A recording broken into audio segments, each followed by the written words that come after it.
A very good day to you. Welcome to it. This is the Get Involved and Level Up podcast.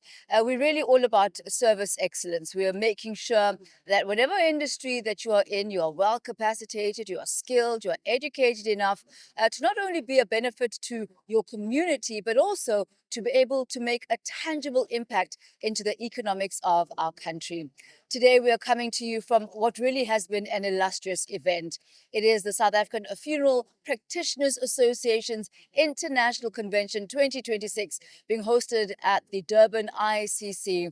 I tell you what, delegates, over 1,000 delegates coming through from different parts of the continent, different parts of the world, as far as Colombia and the United States. And what is the objective of these next 5 days? It's really to make sure that innovation is at the center of this industry, to make sure that the standards are lifted and that it is professionalized.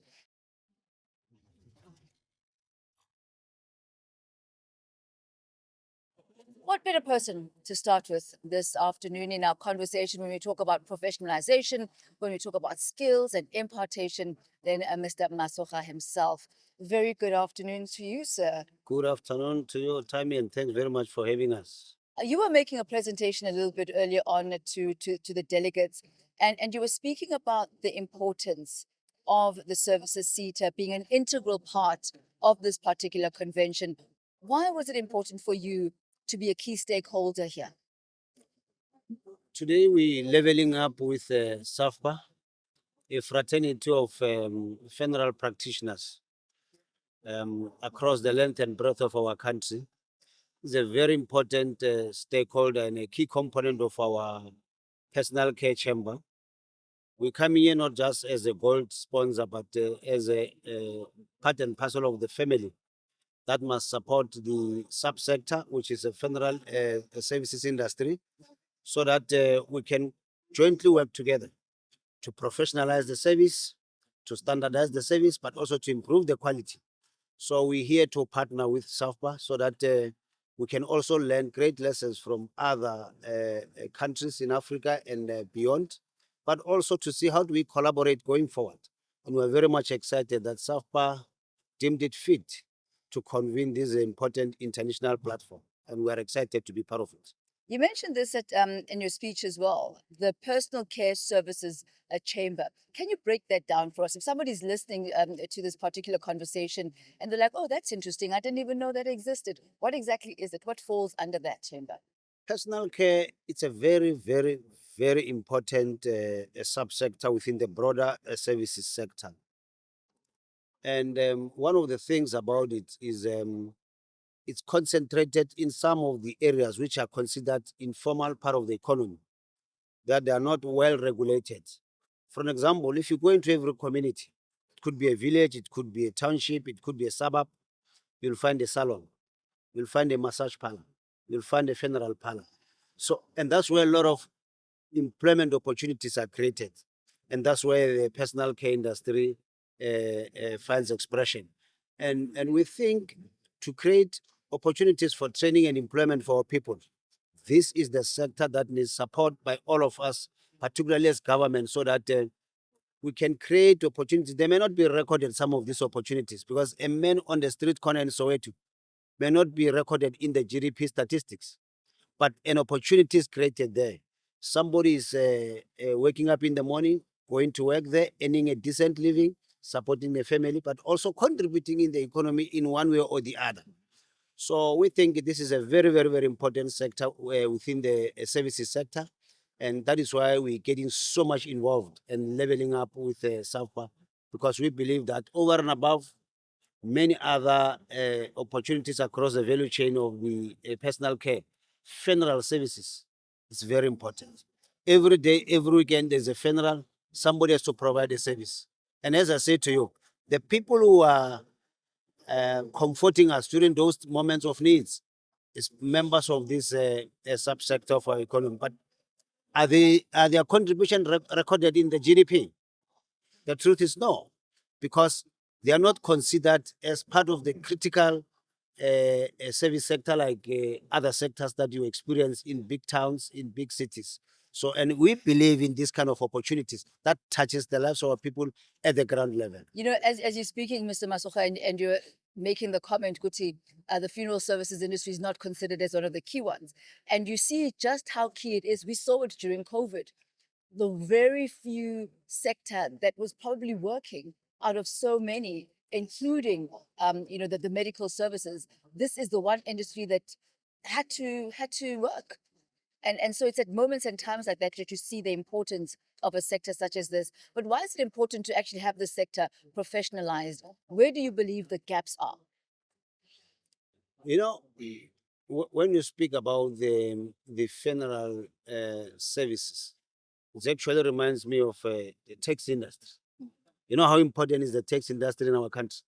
For many of us, millions of South Africans who do not have cars, they have to wake up in the morning, catch a cab to go to work, to get move from point A to point B. But you know that industry is not regulated. That industry is not recorded in the books. When we do the calculations of the GDP, you'll not find a contribution by that industry. So if you look at the funeral services, it has evolved over years. Since time immemorial, since a man existed, there was a funeral. That's true. Since time immemorial, when man was born, there would have to be a funeral. But over the years, this was just that part of life where it happens over the weekend, maybe sometime during the week, and it is what it is. But we have society has evolved over time, where in certain things that were insignificant in our lives, now they're beginning to get some recognition. You remember those old women who used to tailor stuff for our parents? It was just like a dress for my mother, a dress for my grandmother, but now it's fashion. It's a formal industry. That's right. Very massive, very impactful on community. So the same thing applies with funeral services. So ourselves as the service SETA, we are preoccupied with supporting training and education across the sector. We provide resources for internship, we provide resources for learnerships, we provide resources for what we call short-term training, we provide funding also for what we call accredited qualifications. And that is why we're doing a lot of research and a lot of technical work to package a curriculum so that we can professionalize this service through a proper qualification.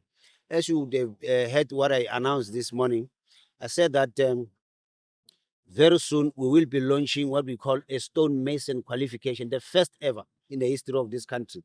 Stonemason are those people who build the tombstones. Stonemason is those people who put that headstone at every grave. So, but that is a profession that has been evolving over the years, but has never been professionalized. But if you go to Italy, people who cave the stones, who cut the stones, it's a big industry. That is why we order Italian tiles. Every household has got Italian tiles. And they has got a scissor stone. You know what I'm saying? Yeah.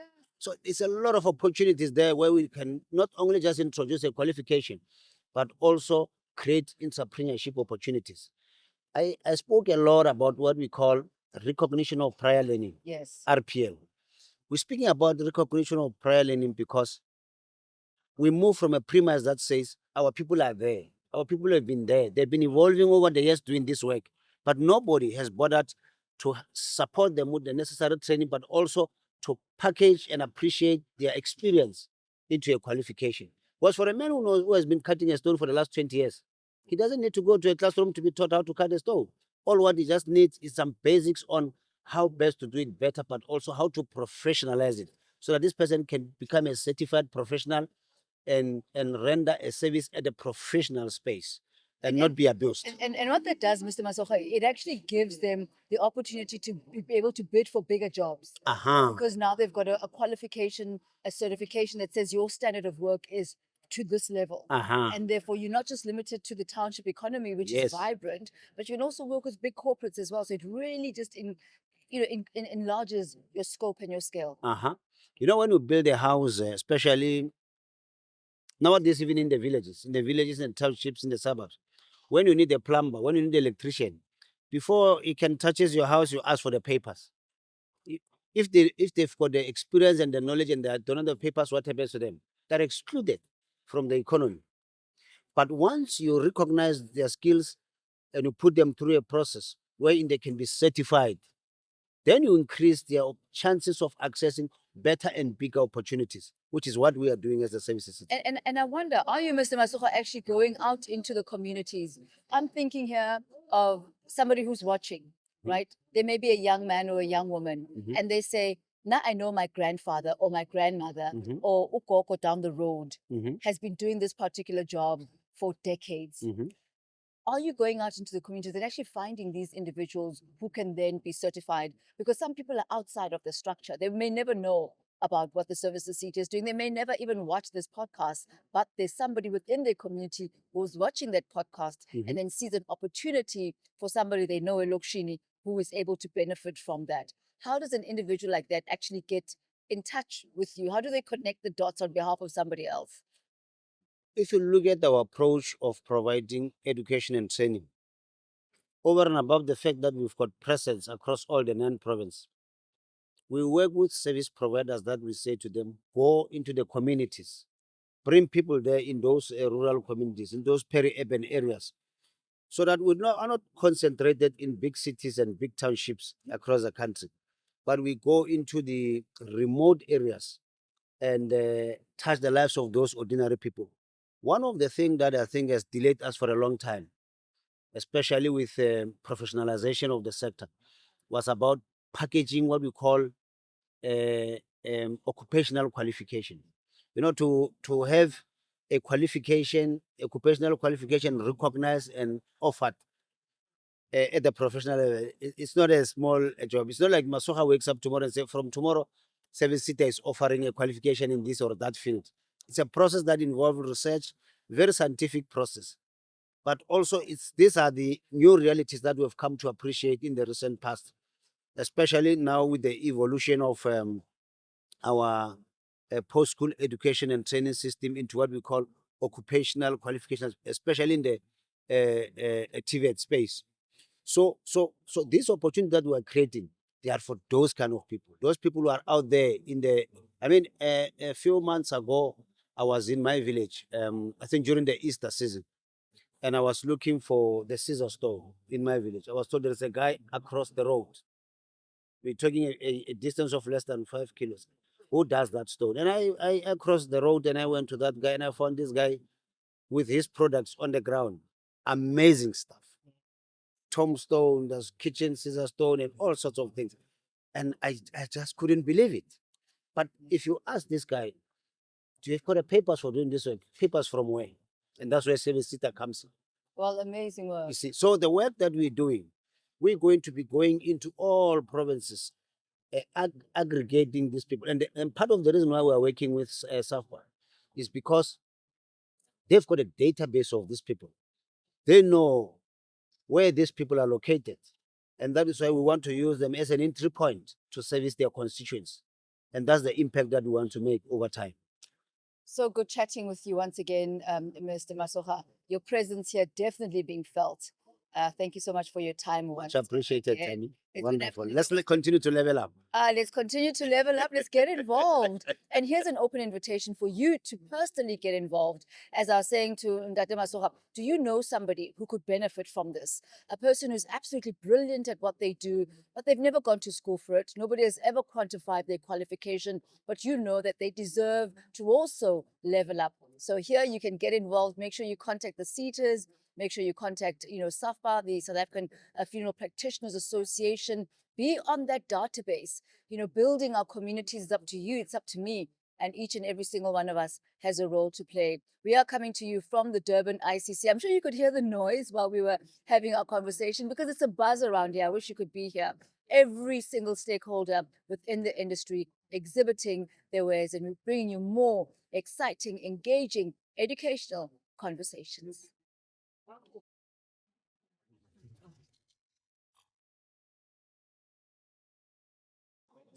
One of the key sectors and one of the key functions really of the services SETA is to ensure that skills development forms the bedrock of the industry. I'm delighted today to be talking to a skills development practitioner. He'll tell us more about himself, as well as the role that prior learning plays, the skill development and mentorship within professionalizing the services sector, and specifically the funeral industry. He is Mr. Nechitungulu. Ntate Nechitungulu, good Yep. to have you with us. Good afternoon. Now, tell us a little bit more about yourself. You're here at, you're a member of SAFPA here at the International Convention. Tell us a bit more about your role within the services sector of the funeral industry. Yes, my name is Katunesh Tungulu. I'm the director of Pumulani Funeral Services in the province. I'm the secretary of the Limpopo province. So in service sector, I helped in the development of two curriculum, namely the in Balma curriculum and the Stone Mason curriculum. And I also developed the course addendum for for for in Balma and the course addendum for Stone Mason. So if someone's watching here and they're asking, oh, what actually goes into embalming? What exactly is embalming? Is in embalming we're disposing the human remains through injecting fluids, and after all the body shall stay longer. Yes. Maybe if the funeral shall be prolonged, then the body shall be intact. Maybe if we want to repatriate a body from one province to another, or to repatriate a body from one country to another, you know that by law, such bodies or human remains must be embalmed. How long does a body last if you don't embalm it? Like, let's say somebody passes away, how many hours before the body actually starts disintegrating? Once the body passes away, degeneration starts at the time of death. So, in order to prolong the stay of the body, then the body must be embalmed. And so that's the process that you actually teach. And how long is that curriculum, the embalming curriculum? The embalming curriculum, there are two, let me say, qualifications. There is an embalmer and embalmer assistant qualification.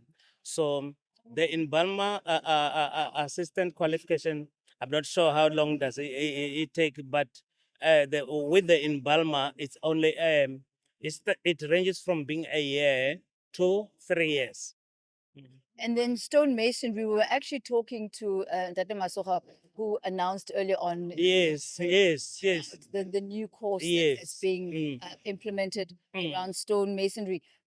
Are you a stonemason as well? Yes. How did you start? No, we started at a lower level, maybe for the company only. And then now we are doing extras for everyone who wants to buy, but at a lower scale. There are many people, Ndate Nechitungulu, who are stonemasons. They've been doing this, maybe their grandparents have done this. It's part of their family business, etc. Talk to us about the importance of the recognition of prior learning. Yes. RPL. Yes. How do people use the skills that they have naturally or they've gained over time? And how does one professionalize those? If you could talk to us about that and the importance of actually doing that. Yeah, we have a lot of people who have been doing this without qualification. So in order to get qualification, they have to be RPL. So when we RPL them, they come to our institutions, and then we assess them, and then after us satisfying ourselves, then they can be officially recognized. Then they get the qualifications. Right. Yeah. And the stonemasonry course, how long does that take? The stone masonry course, it can take about from a year to 3 years, and it is at level 6, NQF level 6. Then after that, they get their certificates. So where do you see the opportunities lying within the skills development sector? Where are the gaps? What do you believe, the services SETAs, among others, what are they not doing that you believe they should be doing? I actually do not want to say what is it that they actually not doing that they are supposed to be doing, because with training, I should think we're doing our level best to impart knowledge to learners, to impart the skills to learners. So no, I can say we're in the right track. Right? You're on the right track. Yes. Because the industry is changing, the industry is growing. Yes. Are there new sectors and new practices that have emerged in the industry that maybe you believe we need more training on, or there needs to be more attention that's put on those areas? Yeah, I should think we should put more time at the practical level. Like we are going to start with our practical next week. We finished the knowledge module. They are writing internal assessment. Tomorrow. Tomorrow they'll be writing the internal assessment. So after that, on the second of June, we'll start with the practicals. And the learners are very interested. They are very ready to go for practicals. However, we thought we would deploy others at government hospitals. Now they say they no longer take learners. Why? I don't know. So we shall distribute them with the major funeral industries or companies along in the province. Have there been instances in the past that have led the government to now say that they're not taking learners? Is there something that you may be aware of? No, we were not aware of, but we were surprised when we approached them. They said no, that we no longer take learners, and we thought the government mortuaries were the right opportunities for contact with learners, where learners could have contact with human remains, because they do they do what we call they open bodies on a daily basis. They do postmortems on the daily basis. So we thought maybe if we familiarize learners with the working environment like the hospitals, they will be there to assist us. However, we shall be deploying them at our funeral services. So you might find like with embalming, you might find in a month we don't have a person to embalm. So learners won't have that opportunities to learn. That's most unfortunate. Yeah, that's most unfortunate, really because is. we depend on the dead people who are there, especially the foreigners. What do you mean? Okay. By law, every foreigner must be embalmed. Every dead foreigner must be embalmed. So you can imagine how many foreigners in the Limpopo province that might die in a month. You might find there is none. It's not. And so the law says they need to be embalmed. Yes. Is this because they need to be repatriated? Yes. Or so they must be embalmed for the purposes Yes. of repatriation? Yeah, for the purpose of repatriation. Right. Well, thank you so much, Mr. Netchitungulu, for speaking with us.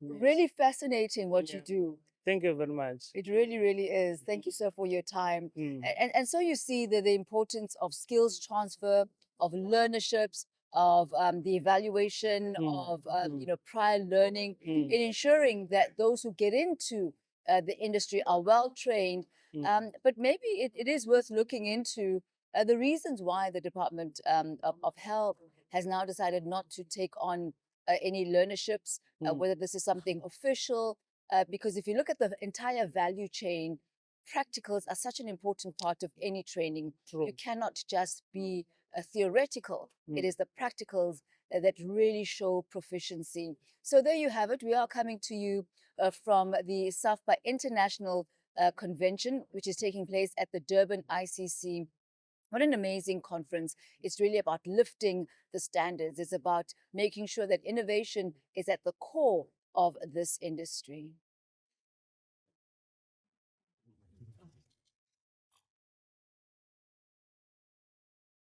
2026 is a year of firsts. It is the very first SAFPA International Convention, and it's being held right here at the Durban ICC. It is also the first year of SAFPA's very first woman president. What an honor to be talking to a woman who is dynamic, a woman who has changed so many lives. She continues to do that. She continues to walk in excellence. She is none other than Dr. Nomfundo Mcoyi-Zondo. So good to be talking to you. And look, congratulations on an absolutely amazing, amazing convention.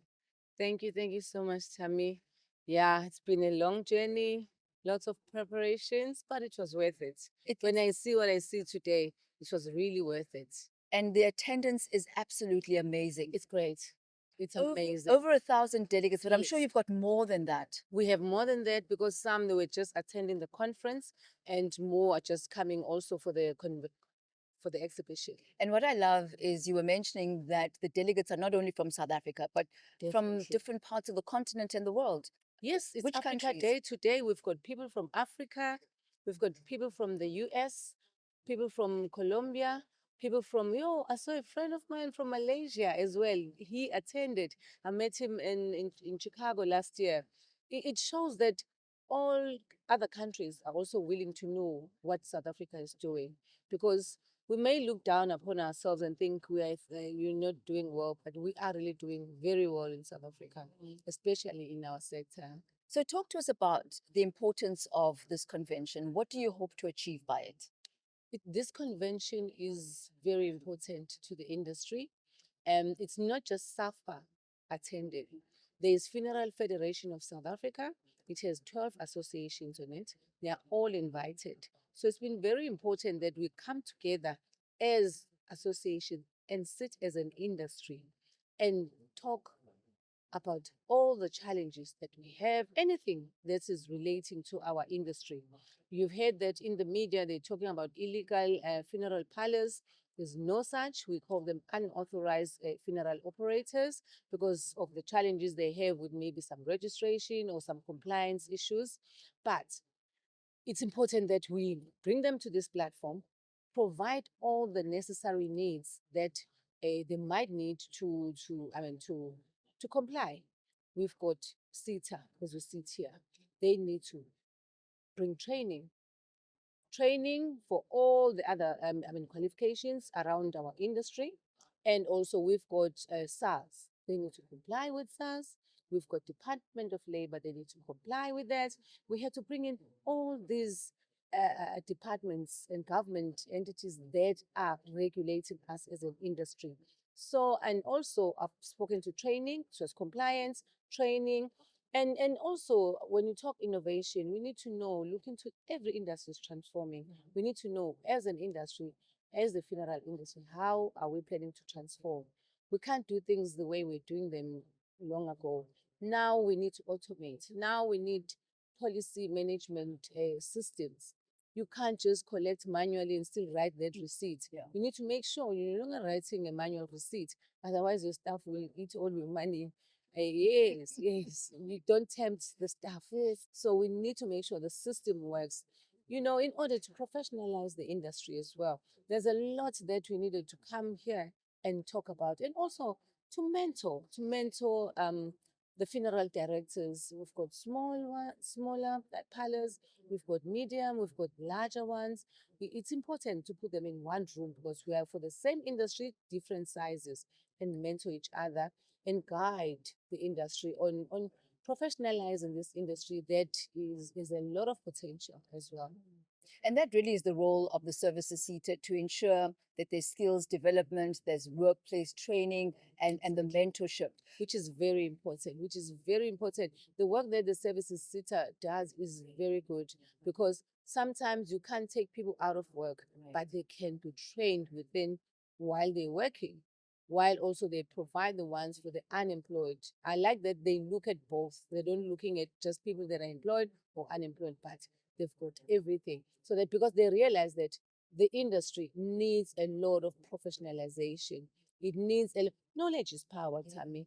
If people know what to do, you've trained them, they will do better. They will create more jobs because the work, I mean, the company will grow, there will be more jobs created as well. I like the issue about Ubuntu as well. You know, Yes. like how we do our things, our values and our cultures as well. It's part of who we are as a people. But you've got such a heart for young people. Ah, I see the the NYDA future, is the also future, here. the future is bright with these youth, with these young ones. I always say, we need to invest in the young ones. We already there. We already converted. We need to make sure whoever's coming behind us, they know, they're knowledgeable. And these kids are very bright. They're very bright. I've seen another parlor. It was doing okay. When the kids took over, turned into something else because they are bright, they are quick. They, especially now that we're in this digital world, they're very good with it. Before we used to say, stop using the phone all the time. Now the business is in the phone. So you can't take it away from them and it creates jobs now. How would you advise a young person who's watching you now and they're like, I would like to be like her, or I would like to have a foot in this industry? How would you advise them to go about it? In this industry that we're in. Yes. Oh, I would say they need to do a lot of research for anything. A lot of research. When they sit in in that social media, it must be about what they're doing. It must be about what they're doing and nothing else. What is needed in the industry, what works in the industry, how to improve the industry, how to, you know, how to strengthen the industry. Just has to about that because I believe that my business grew because of my research, because of my traveling. Traveling, yes, it's important to go learn, be mentored. I've traveled to yo to Europe. There's an exhibition that happens every 2 years. It's very good. In Italy, we have been to Hong Kong, Asia. Been to London. London is, I think, on the 11th of June. I'm going to London to another one, which is very good as well. And I've been to everywhere. Go to those things, learn, so that you bring us new things. Don't just learn for yourself. Bring them back. Let's look at them. Let's implement it. Any new idea in our businesses. So it has helped me a lot. And when you look at the trends that we have, especially I'll talk about myself and my business, and before I even get to SAFPA, when you look at the trends that are, that are all over now. They are trends that came with me because I came back and shared with the industry trends that I've seen while traveling. When traveling, look at the ashes now at the funerals because I saw Emirates air hostess. You know how they look, and after that, I said, this is good. This is how our people need to look.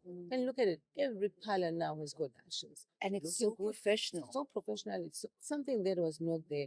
So every young person out there, make sure learn. Knowledge is power. Knowledge is power. Learn. Make sure you find every way to that will create efficiencies for the business. If everybody wants a one-stop shop, wants something easy, wants something quick, wants something, you want to be on the internet during COVID. We had families that were quoting for a funeral till the person has been buried. They've never even been to the office. Find those things. People are busy. They want us to create efficiencies. They want us to bring something that will make their life easy because we juggle between jobs and every family life and everything. So don't have a lengthy system. So as youngsters, whatever they bring to their parents' businesses or something, they must make sure that they look at something like that. So that, you know, I'm a 2000, man, I go be young. It can't be the same way that I was doing it, you know? Yeah. I love that. From one generation to the next, there's got to be There's got to progress. be There's got to be change. change. There's got to be Gotta improvement. change. But I'm Systems, everything has yes. got to be changed. Be there. That social media must not just be about looking at who's wearing what. No, It must be profitable. profitable. I love Profitable. that. Well, Madam President, you really set the bar very high with this first convention. Angisazi manje ukuthi kuyaphi over and above this. Kodwa sobona ngawe, sobona ngawe ukuthi uzosiphathelani next year. No. It's going to be very good. It's going to be very good. There'll be more innovation. I suppose next year there'll be more international attendance next year. There's a lot we're looking at, and also even on training, because we need to train our we need to train our people as much as possible. It's been an absolute pleasure speaking with you. You are an absolute inspiration. Keep shining, and we are watching.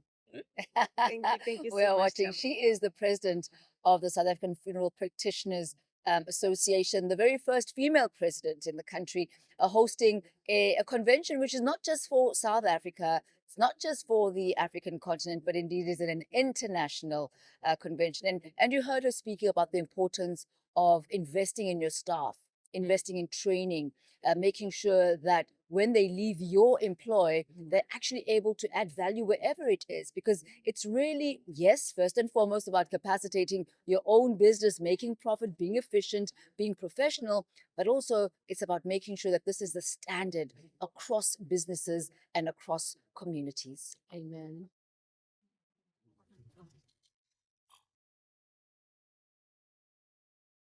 This is the SAFPA International Convention 2026 taking place at the Durban ICC. The theme this year is all around innovation, lifting the standards and professionalizing the entire industry.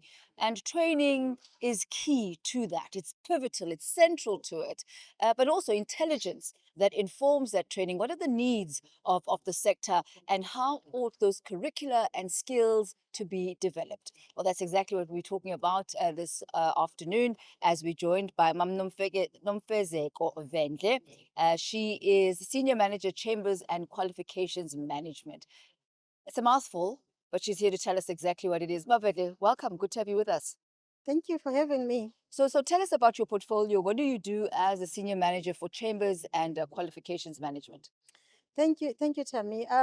With regards to chambers and qualifications management, what we are responsible for is actually the industries. I think that's the main reason why we are here even today, because it's about the industries. We are responsible for skills development in the industries. When you're talking about qualifications management, it goes as far as conceptualizing and developing the qualifications themselves and making sure that those qualifications are implementable. But now, in order for us as a SETA to be able to develop those qualifications, we must be informed by the industry, which is where the chambers come in. Chambers are the structures that are responsible for various industries that we have. If you look at the services SETA, we always like to say services SETA is the biggest of the 21 cities. We have got 68 industries.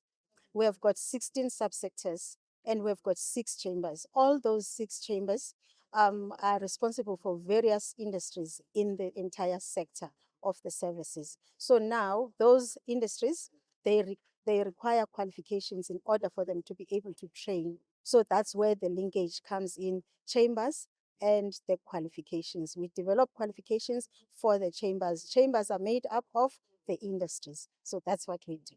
There's a phrase that's been spoken about, the personal care. Talk to us about that. Okay, the personal care services is one of the 6 chambers. You remember I mentioned we as a SETA, as a sector, we are responsible for 68 industries, 16 subsectors. Now, the 16 subsectors are further grouped into what we call chambers, which is the 6 chambers. Personal care is one of the 6 chambers. And So in the personal care, if I were to go deeper into it, there is now, like I said, 16 subsectors, but the personal care services takes about 4 of the 16 subsectors.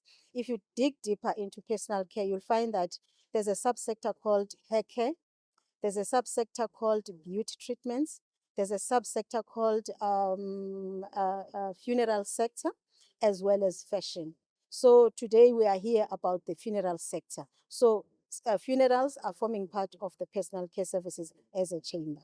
you mentioned beauty as well. Yes. And I was thinking, when a body is going to be buried, there has to be somebody who puts like makeup on the body, or at least makes it look presentable for the families. Where does that fit in? Does that fit into beauty, or does it fit into funerals, or does it cross both of those? You know, it's amazing you asked that question, because people would ask us as to personal care.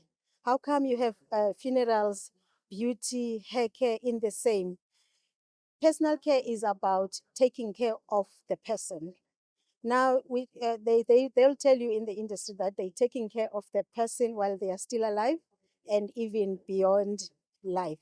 So this is how it's done. While as we are sitting here, we are here because of beauty. With the way we look, we are here because of the personal care. A hairstylist did my hair. A beautician made my face. But now, even beyond now, life, as the person is being buried, they need to look presentable. So the beautician needs to come in to actually make up that person. Of course, it might be a specialized somebody, not your normal beautician who would do you and me as our lives, but the skill that that person has, they get it from the beauty industry. How do you, as the chambers, develop your curricula and know which are the skills that the industry actually needs? No, with that one, it's a matter of us as the SETAs collaborating with the industry. First of all, what we do as the SETAs is not for us as the officials of the SETA. It is for the industry. So we always say it is for the industry. It is by the industry for the industry. So in order for us as a SETA to be able to make sure that the skills or the programs that we develop are aligned to the industry needs, we must engage the industry. We engaged industry in different ways. It could be through research. It could be through normal stakeholder engagements where we will call our stakeholders into one room and actually probe and find out what are their skills development needs, what are the gaps in the industry, what are the new developments, what are the trends in the industry, in order for us to be able to understand that what they need as skills development. Because if we were to just go and develop programs or develop qualifications, those qualifications would not talk to what the industry needs. We need to have that alignment by us engaging with the industry through those methods that I've mentioned of engagement. And that, I guess, informs what you focus on and what you decide to design and include in the curriculum. Definitely. If I can just give you a snippet preview of what we do when we develop qualifications. We will have what we call the qualifications development facilitator, someone who's leading the team in the development of the qualification. But working with that person, first of all, that person is not an official of the SETA, is from the industry, is from out, is an expert in the development of the qualifications. But that person then must work with the industry. It could be a group of 8 people that that person works with. Those people, we call them industry experts. There must be, if we are talking about a qualification for the funeral industry, that those experts must come from the funeral industry so that they can inform and assist that qualifications development facilitator to give him or her information that must go into the qualifications development document. The facilitator is there as an expert in consolidating information and putting it together in the format that is acceptable by QCTO, which is our partner, SAQA, which is also our partner, in terms of the qualifications developed. But the information that goes into that document is informed by the industry. We call them the industry experts. So there are some skills that cut across different industries and different sector. Could you take us through those cross-cutting skills that are needed? Yes. You will see in the services sector, the way it is.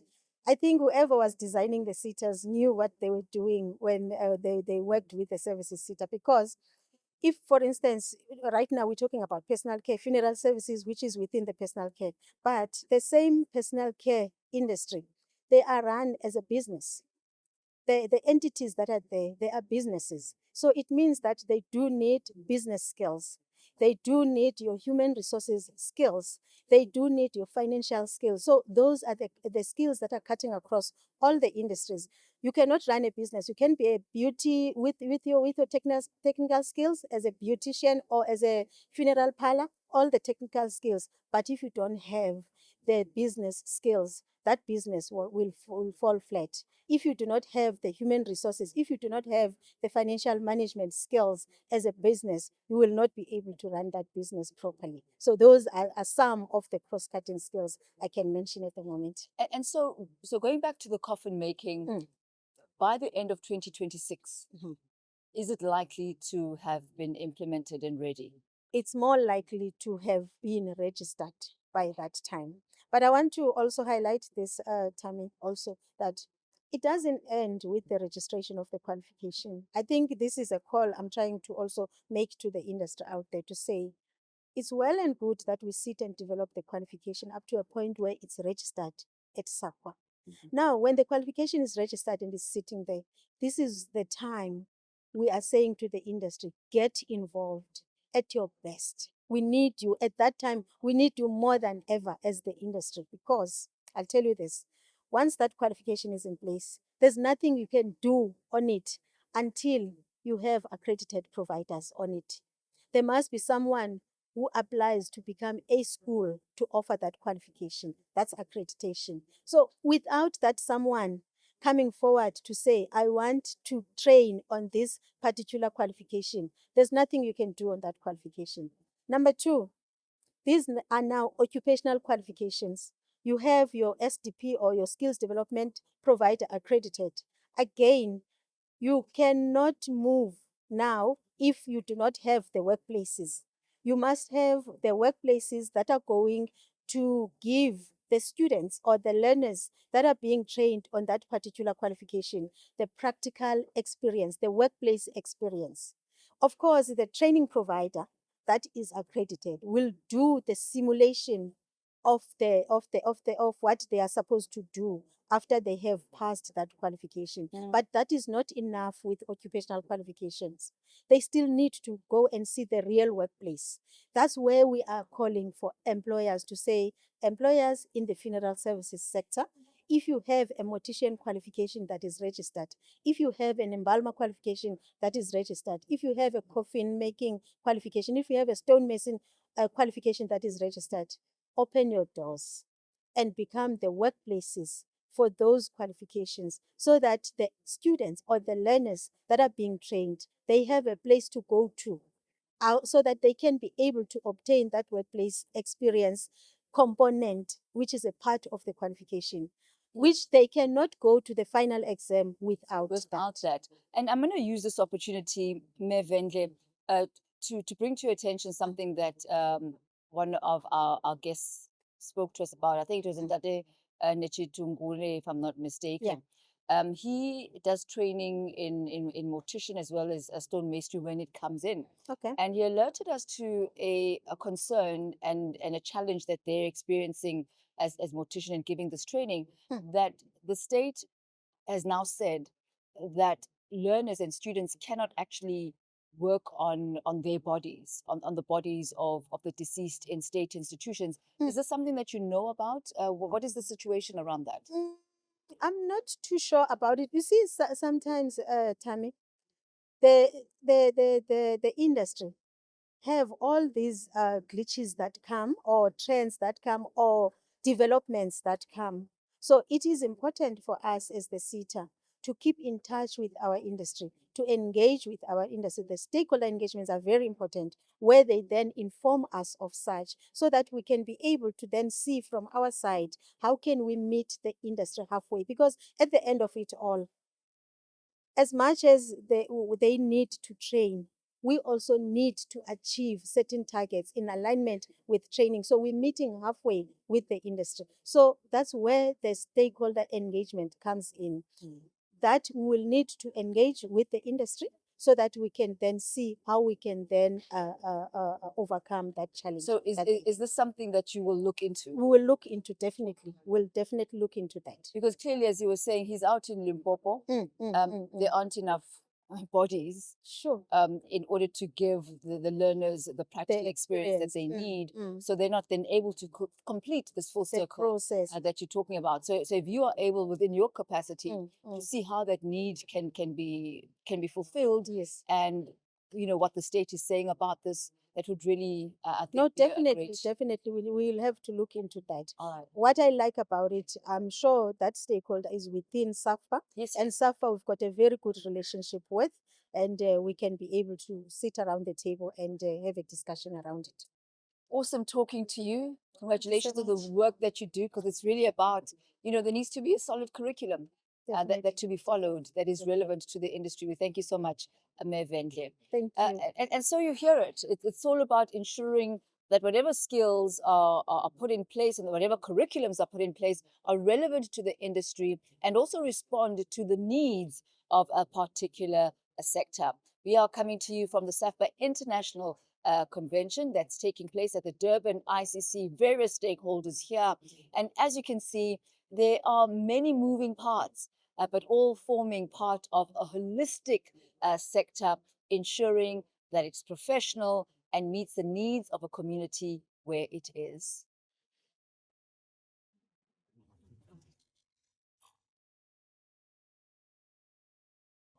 How pleasant it was to hear Brand SA on the stage at the SAFPA International Convention. It's all about building South Africa. It's all about communicating who South Africa is, what we are, our values, our essence, our je ne sais quoi to the world. And joining us this afternoon in order to give us an idea as to why they're here as Brand SA, how do you combine funerals with Brand South Africa, is none other than marketing manager at Brand SA in the office of the CEO. She's manager in the office of the CEO, and she is none other than Toni. Gumede. Good to have you with us.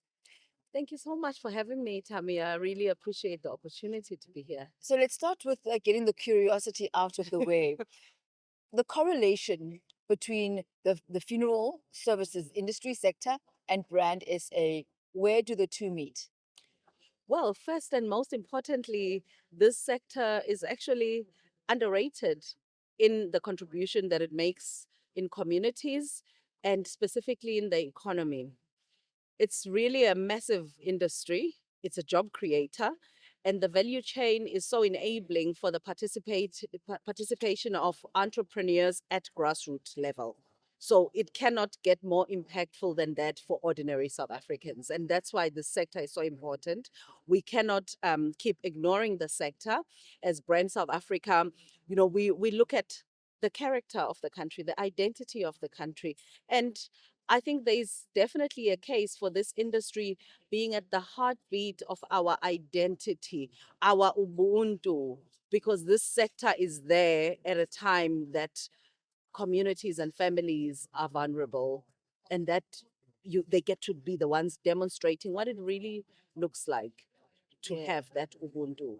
And how would you describe Ubuntu? What is Ubuntu? If somebody's listening to you now and they're not necessarily from South Africa, what is Ubuntu? Ubuntu is I am because you are. Ubuntu is I have compassion, not at superficial level. I have empathy, and I feel and see what you are going through, and I am present in what you are going through. That is how I would describe it. And that's what I think the sector does for many families at the most sensitive time of losing loved ones and through grief. So, fortunately, Ubuntu is a value that when we invoke it, we are able to embrace that which brings us together instead of focus on those things that differentiate us too much. And I think humanity, not just South Africa, is going through a peculiar time where it's easy to be distracted by those things of difference instead of being brought together by the things that we share as humans. You also spoke about the unemployment rate, not only among South Africans in general, but the unemployment rate, which is now sitting above 45% for the country's youth. What role can the funeral industry play in alleviating the very high unemployment rate in the country? I think there's more than one way to look at it.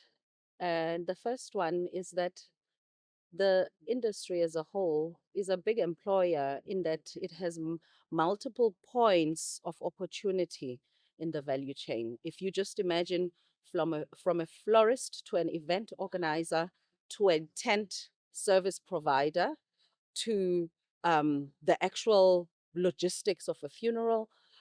But in addition to that, I would say the entrepreneurial opportunities to do, to exercise yourself economically as a service provider is an opportunity. You know, one of the things that really stayed with me that the president of the South African Funeral Practitioners Association spoke about was this Nomfundo. She spoke about the fact that there's an intention to bring youth into this. And what it does is build legacy in the industry. Legacy means that they are intentional about cultivating job creators of the future. And you could see by just scanning the room how young the delegates are. And that for me demonstrates an interest in the future and not just revenue benefit now for the business owners. And what role do SETAs, such as the services SETA, play in professionalizing the industry and in helping put South Africa out there as a country of excellence, putting our best foot forward? So, very important role. And any sector where you do not have professionalization and standardization of services, you cannot assure quality. As South Africa, one of the things we pride ourselves of from a Brand SA perspective, when we market South Africa to the world, we are not just giving a promise of the excellence that is available in the country and that is exported by the skills, the talent outside of the country. Now, it's great to market that excellence. If you are not able to demonstrate reasons to believe in it for real, then you're a little bit in trouble. And the services SETA, one of the things that they do is provide assurance on qualifications, on skilling in the sector. And that ensures that people who have the passion and perhaps have, because of interest, gotten into the industry and started operating, they can do their services with excellence, with a certain level, also with standardization. So one can expect the quality, a certain level of quality from the sector and find it, most importantly. And so what the services SETA does from a nation branding perspective is create the assurance on the quality of what we have to offer as the services industry in South Africa. What I found quite impressive about this convention is that South Africans are here, but we also have Africans from other parts of the continent that are here. There are delegates from the United States, from Colombia. What does that say to you as Brand South Africa? One first, I think very proudly says South Africa is able to host an event of this nature, very industry specific, and attract delegates from across the continent and the world, actually. One interesting thing that it says to me is we have a reason to believe in this country. Other people are showing it. They're purchasing a flight ticket to come here. People could be anywhere with their rands, actually, but they chose to come here. We are capable from a hosting capacity and capability. We are able. From this sector's ability to bring and convene professionals in this way also means that they have a certain level of excellence that is looked upon and admired, because one of the conversations I had here with one of the international delegates is they would like to actually establish their own country's funeral practitioners association. And so they are coming here to learn. I think that's demonstrative of just how important it is to always see ourselves beyond our own borders, because we play a very important role in the trade across different countries on the continent, but also people are people wherever you go. If I can just be that simple, So I was really blown away by the level of reception that the international delegates have in particular for being here, wanting to learn, and also looking forward to receiving South Africans in their own country. There's something that I heard, and it really just makes sense to me. The fact that the most profitable businesses are not quote unquote the sexiest ones. Yes. They're not the low hanging fruit, but the ones where you can actually get your hands dirty. Yes. But you know what? You'll be able to build an empire. You'll be able to not only live well, but be able to build a legacy that you can pass down to your children as well. So, asingadinwa. Singadinwa. Singadinwa. You know, I spoke to one of the ladies who was amongst the international delegates. Her name is Teresa. Actually, she's a former president of one of the international associations. And she says, this is not a sector about the end of life. This is a sector about the cycle of life. And that perspective really helped me open my eyes, because this is a sector that must exist with dignity. And so you are guaranteed the sector won't close down. Yeah, Because as that's long the as they're being, as cycle long of as life. humans are being born, they Yes. will have to be buried. Yes, You exactly. know, at the remembrance service that was held at the start of this entire convention, you know, I said there that being in the funeral industry and being a funeral director and being part of the entire value chain, for me, equates to midwifery. Yes. You know, because you're there as a midwife right at the beginning of life. You usher a new soul into the world. And then at the end of it all, you've got the funeral industry that then ushers you back to your maker. Your maker. And so it just really ties into what you're talking about the cycle of life. So both of those, birth and death, are both such sacred moments. Yeah. And what a privilege to actually be part of either one of those. Absolutely. You know, that triggers my thoughts about we will, that time of death and farewells will never not be a time that makes one to reflect. And reflection makes you want to appreciate life. But one of the things I believe it also does is to help center us back in our purpose. It's so easy to get so tied up in the small stuff of life and get distracted. You know, this morning, one of the speakers, I believe it was the provincial chaplain, she said, remember the vision. And as you continue doing life, it's easy to get distracted. And so this industry has the power and platform to help us all reflect, because death is a moment that forces you to be in reflection about the need to make the impact that you were supposed to be here to make, and not getting caught up in the small stuff.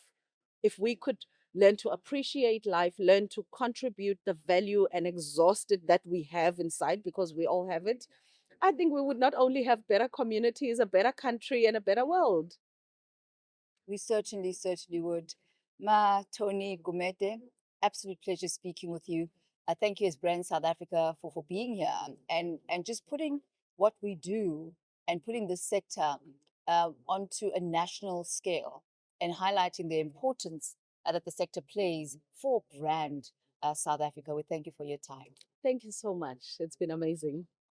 One of the things that has really come out and stood out for me throughout our time here, as Mcoyi-Zondo has spoken earlier on, is the fact that this is not about the end of life. This industry, she said, is not about the end of life, but it's about the cycle of life and the role that the funeral industry plays in restoring dignity, in comforting communities, in building communities, not only from a psychosocial perspective, but also from an economic perspective. And so we sign off this day and invite you to get involved and to level up. This has been the 2026 SAFPA International Convention, coming to you from the Durban ICC.